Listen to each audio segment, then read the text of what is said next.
दोस्तों मैंने एक वीडियो अपलोड करी थी जिसमें मैंने बताया था कि सर्दियों के मौसम में ट्रेन का जो एसी कोच है उसमें एसी नहीं चलने के बाद भी यात्रियों से उसका पैसा क्यों लिया जाता है। दोस्तों उस वीडियो में मैंने सारी चीजों को डिटेल्स में बताया था, लेकिन वहां पर एक बात यह आई थी कि सर्दियों के मौसम में भी भारतीय रेलवे को एसी चलाना पड़ता है, यानी कि वहां पर ब्लोअर को चलाकर कोच को गर्म किया जाता है, इसी कारण से उसमें पैसा लिया जाता है। लेकिन वहां पर यह क्वेश्चन आया था कि जो उसमें ब्लोअर होता है वह हमारे घरों में जो हीटर होते हैं, रूम हीटर वगैरह, उसके जैसे नहीं होते हैं। क्योंकि अगर आप ट्रेन के एसी कोच में कंटिन्यू 2-3 दिन तक भी रहें तभी आपको स्किन वगैरह में कोई भी प्रॉब्लम नहीं होगी। जिस प्रकार से आप रूम हीटर को घर में चलाते हैं तो उसमें आपको स्किन वगैरह डेड होने की समस्या होती है, लेकिन ट्रेन के एसी कोच में ऐसा नहीं होता है। तो आखिर यहाँ पर ये जो ब्लोअर वगैरह होते हैं वह किस प्रकार से काम करते हैं कि यहाँ पर इससे जो है उसके अंदर बैठे यात्रियों को कुछ भी नहीं होता है, लेकिन भारतीय रेलवे को ऐसा करने से यात्रियों से उसका पैसा लेना पड़ता है। दोस्तों होता क्या है कि जो भारतीय रेलवे के कोच होते हैं, एसी कोच पर आप बाहर साइड देखेंगे तो उसमें लिखा ही होता है वातानुकूलित। मतलब कि चाहे सर्दी हो या गर्मी, इसके अंदर अगर आप जाएंगे तो वातावरण के अनुकूल जो है उसमें टेम्परेचर मिलेगा, जो कि एयर कंडीशन का काम होता है। अगर मान लीजिए बाहर ज्यादा टेम्परेचर हो तो एयर कंडीशन उसे कम करके 18 से 20 डिग्री तक मेंटेन कर देता है, लेकिन सर्दी में जब टेम्परेचर 2 से 3 डिग्री तक भी चला जाता है तब भी उस कोच के अंदर 18 से 20 डिग्री का टेम्परेचर मेंटेन किया जाता है।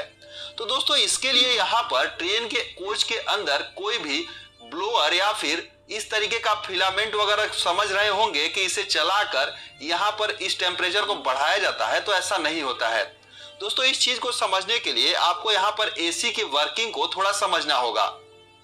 होता क्या है कि जो एसी होते हैं जो हमारे घरों में यूज होते हैं वह जो है नॉर्मल गर्मी में ठंडी का एहसास कराते हैं, लेकिन ट्रेन में जो एसी लगा होता है वह डुअल मोड एसी होता है, जो कि गर्मी और ठंडी दोनों प्रकार की हवाएं देती है। तो आखिर ऐसा कैसे होता है, इसके लिए एसी के वर्किंग को थोड़ा समझिए। इस चीज को समझने के लिए आप इस ड्राइंग को देखिए। दोस्तों एसी में मेनली 4 प्रकार के कंपोनेंट होते हैं।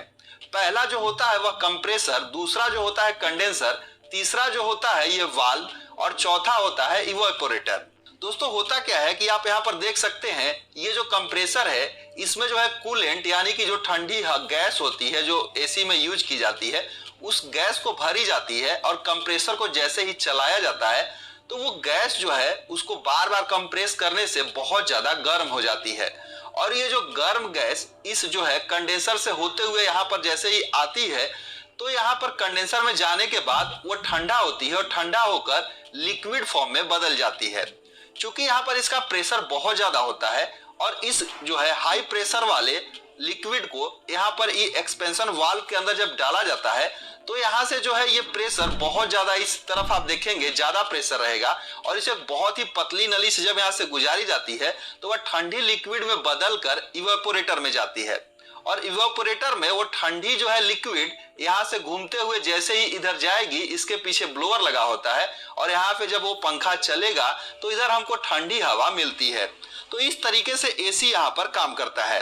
लेकिन दोस्तों जो दोनों डुअल मोड एसी होते हैं उसमें एक प्रकार का यहाँ पर जो है रिवर्सेबल वाल्व लगा दिया जाता है। उसका काम क्या होता है कि इसी प्रोसेस को उल्टा कर देता है वो। दोस्तों जब यहाँ पर एसी को हॉट मोड में चलाया जाता है तो ये जो है एयर या फिर यहाँ पर जो गैस आप देख सकते हैं इसे कंप्रेसर में न डालकर सीधे इवेपोरेटर में डाला जाता है। मतलब कि यहाँ पर इवेपोरेटर में डायरेक्ट जो है गर्म यहाँ पर हवा आती है, और इस गर्म हवा या फिर गर्म जो है लिक्विड को यहाँ ब्लोअर जब चलाकर इधर हवा जाएगी तो यहाँ पर गर्म हवा निकलेगी, और इसी गर्म लिक्विड के चलते हमें गर्मी का एहसास होता है, और यह पुनः जो है वापस होते हुए रिवर्स में जाएगी, फिर कंडेंसर में जाकर ठंडा होगी, और यहाँ पर ठंडा होने के बाद ये जो है फिर से अपना प्रोसेस उसी तरह से दोहराती रहेगी। मतलब कि आप इसको ऐसे समझिए कि गर्मी के दिनों में जैसे ही आप एसी के बाहर मान लिए देखते हो आउटडोर यूनिट होता है, वहां पर आपको गर्मी लगती है लेकिन कमरे के अंदर ठंडी, उसी को अगर उलट दिया जाए तो आपको यहाँ पर कमरे में गर्मी लगने लगेगी और बाहर की तरफ ठंडी। सेम यही जो है ट्रेन में होता है। तो दोनों मोड में जैसा कि आप सभी को पता ही है, एसी जो है सबसे ज्यादा बिजली कंप्रेसर को यूज करने में खर्च करती है। तो जब यहाँ पर दोनों मोड में कंप्रेसर चल ही रहा है तो इसीलिए भारतीय रेलवे ठंडी हो या गर्मी यात्रियों से एसी कोच का पैसा लेती है, क्योंकि यहाँ पर एसी को चाहे ठंडी हो या गर्मी दोनों मोड में ही चलाना पड़ता है। और जाहिर सी बात है कि जब कंप्रेसर चलेगा तो बिजली बिल आएगा, इसलिए रेलवे को पैसा लेना ही पड़ेगा। दोस्तों यहाँ पर घरों में यूज होने वाले ब्लोअर के जैसे यहाँ पर चीजें नहीं की जाती है, क्योंकि वह जो है जितने भी आपके स्किन वगैरह उनको डेड करते हैं, लेकिन यहाँ पर ऐसा नहीं होता है। तो उम्मीद करते हैं आपको चीजें समझ में आई होंगी कि इस तरीके से रेलवे क्यों करती है। सो इस वीडियो बस इतना ही, मिलते हैं एक दूसरे वीडियो।